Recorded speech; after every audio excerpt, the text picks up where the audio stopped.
Arjuna's chariot thundered on, seeming to shake the earth, and at the twang of the Gandiva the Kauravas' hearts quaked. Our army must be arrayed with care, said Drona. Anxiously, Arjuna has come.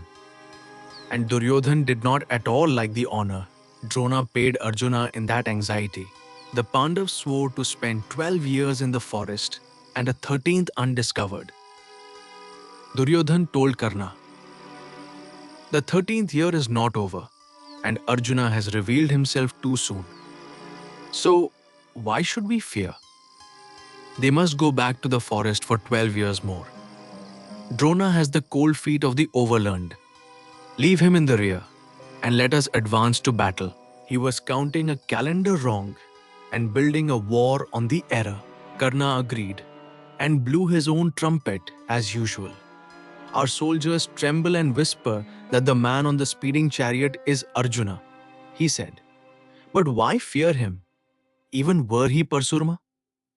I will stop him myself and keep my word to you, and fight him alone, even if every other man stands back. Let the rest drive off the cows.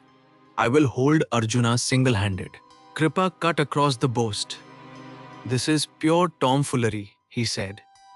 Our one chance against Arjuna is a combined attack. All of us together. So stop bragging of opposing him alone and unaided. It was sound tactical sense, and Karna, whose pride was pricked, took it as an insult.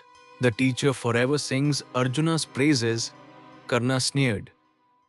Whether from fear or from love of the Pandavas, I cannot tell. Let the frightened stand and watch. Those loyal to the salt they have eaten will fight. I am a plain soldier who loves his friends and hates his enemies. What business have men learned in the Vedas, who praise their foes on a battlefield at all? It was a cruel jibe at the venerable teachers. Aswatthama, Drona's son, could not bear this sneer at his father and his uncle. Your brag is idle vainglory, he told Karna sternly.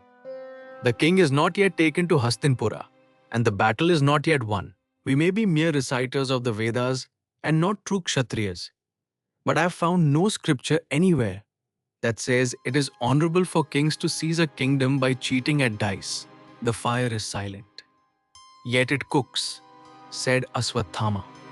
The sun shines but does not shine on itself. Mother Earth bears all her burdens without a whisper. What has a man to boast of who stole another's kingdom by a game of dice? To have trapped the Pandavas so is no more glorious than to have snared unsuspecting birds. You dragged Draupadi into the assembly. Are you proud of that? A fight with Arjuna, Aswatthama warned, is a very different thing from a throw of dice. The Gandiva sends sharp arrows, not 4s and 2s. Vain fools. Do you imagine Shakuni's cheating can sneak you a victory in battle? You have felt the Kaurva race, the way an empty-headed clod cuts down a great sandal tree for love of its fragrance. His words were true, and they landed like blows. And so with Arjuna's chariot bearing down on them, the leaders of the Kaurva army fell to a loud, undignified war of words among themselves. Karna and the teachers trading insults while the enemy approached. It is a strange sort of army whose commanders quarrel as the battle opens. The grandsire watched it with sorrow. The wise man does not insult his teachers, said Bhishma. One goes into battle only after weighing time, place, and circumstance. Yet even sensible men lose their balance over their own affairs. Ruffled by anger, even usually sensible Duryodhan cannot see that the warrior braving our whole army is Arjuna. His wits are clouded. This is no time for enmity within our own ranks. Aswatthama, said Bhishma gently, do not mind Karna's offensive words. Take them as meant only to sting you teachers into your best fighting spirit. Where in all the world would the Kauravas find heroes greater than Drona and his son, who join Vedic learning to Kshatriya valor? None but Parsurma equals Drona. We can beat Arjuna only if we all fight him together. Let us turn to the task before us. Soothed by his noble words, the angry feelings subsided, and the leaders remembered they had a battle to fight. Then Bhishma turned to Duryodhan with the thing that mattered most, a piece of arithmetic that changed everything. If only Duryodhan would hear it. Best of kings, said Bhishma. Arjuna has come, and the 13 years ended yesterday. Your calculation is wrong, as those learned in the movements of the planets will confirm. I knew the term was complete the moment Arjuna blew his conch. The Pandavas have kept their vow to the day. There would be no second exile. The whole basis of Duryodhan's war had just dissolved. So reflect before you choose war. Bhishma urged. The Pandavas have fulfilled their exile. If you wish to make an honorable peace with them, now is the time. What do you truly seek? A just and honorable peace, or a war that destroys us all? Ponder well and choose. It was the last clear off-ramp before the road to Kurukshetra, and Duryodhan chose. Revered sire, he said, I have no wish for peace. I will not give the Pandavas even a single village. Let us make ready for war. There it was. The same answer he would give again and again, all the way to the battlefield. Not even a village. The offer of peace fell dead in the dust. Then let us fight, said Drona, and made the plan. Let Duryodhan take a quarter of the army as his guard and drive the captured cows back to Hastinapura. For to return without the cows would be to confess defeat. The 5 of us will hold the field against Arjuna. So the army arranged itself. Duryodhan slipping away with the herds, the great warriors forming up to meet one man, and Arjuna, reading the field, saw exactly what was happening. Uttara, he said, I do not see Duryodhan's chariot. I see only Bhishma standing in his armor. Duryodhan must be driving the cows off to Hastinapura. Let us go after him and take back the cows. And he wheeled the chariot away from the masked heroes to chase the fleeing prince and the herds. But as he went, Arjuna did a beautiful thing. He did not pass his old teachers and the grandsire as enemies merely. He saluted them. Drawing the Gandiva, he sent arrows to fall softly at the feet of Drona, of Kripa, of Bhishma. A warrior's reverence paid in the only language of a battlefield. Even going to war against them, Arjuna honored the men who had made him. Far off, Arjuna's chariot gleamed as it swung toward the cattle and the fleeing Duryodhan. The promise of 13 years had been fulfilled to the very day. The Pandavas had kept their word whole and unbroken. Now the man who had come out of hiding meant to remind the Kauravas, in the plainest possible terms, exactly what they had spent 13 years pretending to have destroyed. And so the whole balance of kings and kingdoms tipped on this single field. The echoes of an old broken promise. The dice, the disrobing, the exile hung in the air, and against them stood one chariot, one bow, and a warrior fresh from heaven with the weapons of the gods. History would remember what happened next. It began with Arjuna reaching the stolen cows. Arjuna came upon the marauding force that was driving off the cattle and scattered it in moments. Then turned to the cowherds and told them to take the herds home to their barns, which they did, rejoicing. The cows were recovered. Now only Duryodhan remained to be caught. But the Kaurava heroes had not forgotten Arjuna.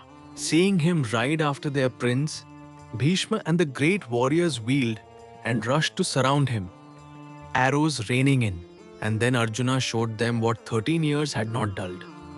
He drove first at Karna.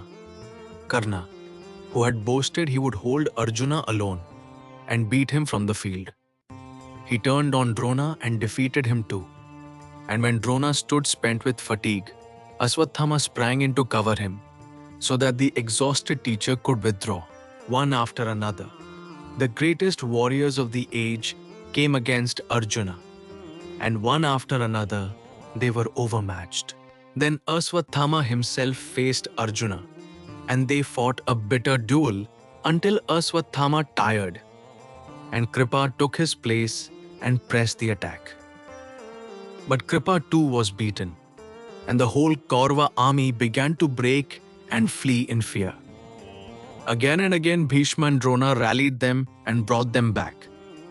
But there was no fight left in the men. They had come to raid cattle and stumbled onto a god of war. And at the last game, the fight men would tell of forever.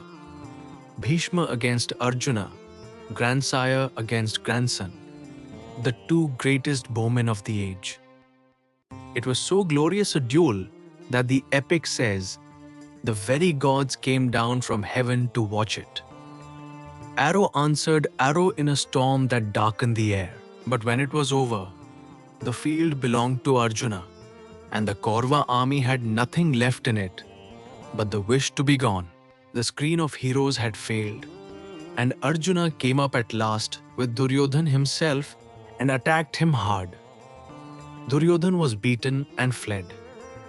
But not far, for when Arjuna taunted him with cowardice, the stung prince turned back like a trodden serpent and resumed the fight. And Bhishma and the others closed around to shield him. It would take more than swords to finish this, so Arjuna reached for something more. Arjuna loosed the Sammohana, the weapon of enchanted sleep. And across the whole battlefield, the Kaurava host, Bhishma and Drona and Karna, and Duryodhan and all, sunk down where they stood, unconscious. Then Arjuna had Uttara go among the sleeping warriors and take their upper garments. For in those days, to carry off the enemy's clothes was the sign of a total and decisive victory. He had beaten them all and left them asleep and stripped, alive to their shame. When the enchantment lifted and Duryodhan rose, dazed and disarmed, Bhishma quietly sent him back to the city. There was nothing left to fight for, and the whole great army that had marched out so confidently to raid Matsya and flush out the Pandavas turned and trudged home to Hastinapura in bitter, humiliating defeat, beaten to a man by a single warrior and a frightened boy who had, that morning, tried to run away. "Turn the horses, Uttara," said Arjuna. "The cows are ours again. The enemy has fled. Go home in triumph, decked with sandal and flowers." And on the way back, Arjuna quietly returned the divine weapons to their tree and put on Brihannala's clothes once more, meaning to give the whole glory of the day not to himself, but to the boy. He sent messengers ahead to proclaim through Virata's city that Prince Uttara had won a glorious victory. The promise of 13 years was fulfilled to the day. The exile was over. What came after would not be a game of dice, but a war.